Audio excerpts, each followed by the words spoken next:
You might be able to find that specific spot. Hi there. Hello. How are you doing? What do you want? We're with a television show. Valencia, Spain. It was so beautiful 97 years ago. 1914. My father came to the States before we did because he wanted to make a better living for his family. From Spain to France, through Ellis Island to New Jersey, and then Utah, where we would knock on her door. This is an incredible story of a woman almost 100 years old, probably the oldest person I've ever interviewed. Hold the pen like this and close your eyes and just drop it straight down. You might be able to find that specific spot. Okay, look, perfect.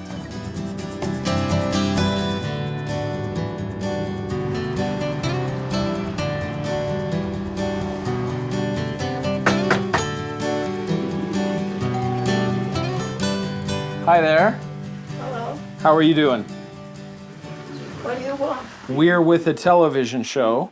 Would you be interested in being on TV and telling us your story? Yeah. Yeah? We were thrilled to randomly meet a wonderful woman named Concha Server. She goes by Connie, and she didn't mind telling us when she was born. 97 years ago. 1914. As you can imagine, the world is a different place from the horse and buggy days of her youth. A lot of changes to go flying to the moon, you know, to see all that. That's tremendous, you know. Connie says life was a lot simpler back then and better in many ways. At that time, you could leave your home unlocked and nobody would come in and rob you. But at that time was very safe. Everything was very safe. And of course, everything was very cheap. Not only does Connie remember another time, she remembers growing up in another place. Valencia, Spain. It was so beautiful and well taken care of, you know. Everything was very, very clean. And I remember all the beautiful flowers that were there. In Spain, Connie's mother took care of her and her 4 siblings alone. We lived in the big apartment houses for there, a lot of apartments. My mother took care of the apartments there. She was, that was her job. Like other fathers, Connie's father was far away, striving to create a better life for the family. My father came to the States before we did because he wanted to make a better living for his family. And then he sent for us.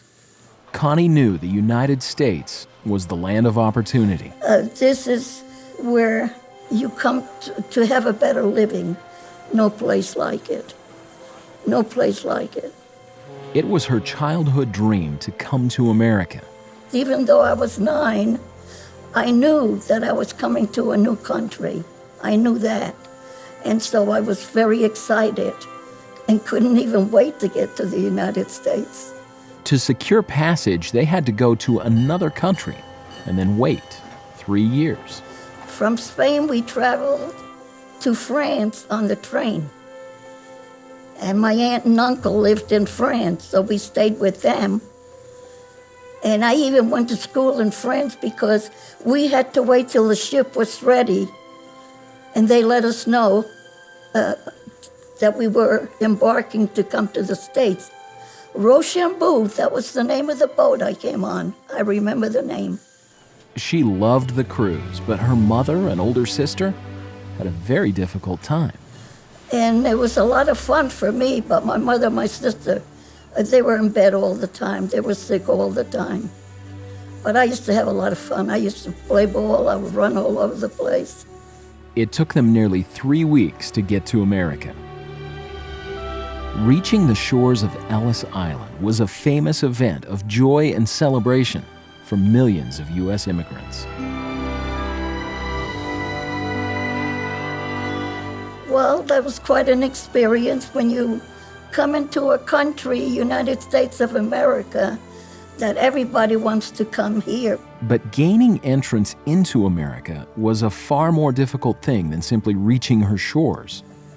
And once you hit Ellis Island, before they allow you in, you have to be 100% in good health. If you're not, you can't come in. And that's what happened to my brother and my sister. My brother was 16, not my older sister, my brother. He must have been about 16, and my other sister was 14. They said they had pink eyes. They didn't have pink eyes. My mother tried to tell the doctor, but they don't. No, they have pink eyes. They can't, they're not allowed to come in. So it was a good thing that my aunt and uncle were in France, and so they stayed with my aunt and uncle. For members of the family that were allowed into the United States, it was the beginning of an exciting life. Oh, United States was very, very nice to us. We lived in Demarest, New Jersey, a very small town. I went to school there. When I went to school, not speaking English at all, and the kids would make fun of me because they would speak to me in English and I'd answer in Spanish, you know. And I had such a beautiful teacher. I remember her name is Peterson. She used to keep me after school and teach me English. And she did this on her own. She didn't have to do it. Connie quickly learned English, and while still living in New Jersey, now as a teenager, she met her husband at Staten Island's Midland Beach. I was at the beach and I was playing ball with a few girls, throwing the ball back and forth. And my husband passed by with another friend. So they're walking, and then my husband stopped and he said to him, "See that girl with the green bathing suit? That was me." And the guy said, "Yeah, what about it? I'm going to marry her." Wow. So he did. He married me.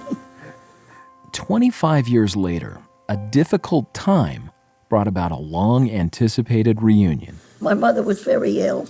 She wanted to see her kids before she died. She had her wish. They stayed 10 months, and while they were there, she was really very good.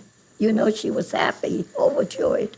After moving to California, something would happen to bring this woman, originally from Valencia, Spain, to Utah, where we found her. It was at nighttime, and the doorbell rang, and so Julio got up. My husband's name is Julio. So he got up and answered the door, and he said, "There's 2 missionaries out here." The missionaries were from the Church of Jesus Christ of Latter-day Saints, the same church that her son Joseph had previously joined. Some other time I would have said, "Forget it, tell them to leave." But at that time I said, "Tell them to come in." So they came in, and we talked, and we took the lessons. And then I didn't want my son to know about it until we were ready, that we knew that we were going to be baptized. After her husband died, she moved in right next door to her son and his family. He's my everything. Is he? Yeah.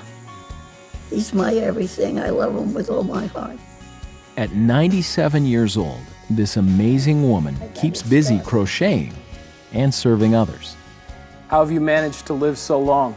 I have no idea. I keep myself busy, you know. Even though I'm legally blind, I crochet.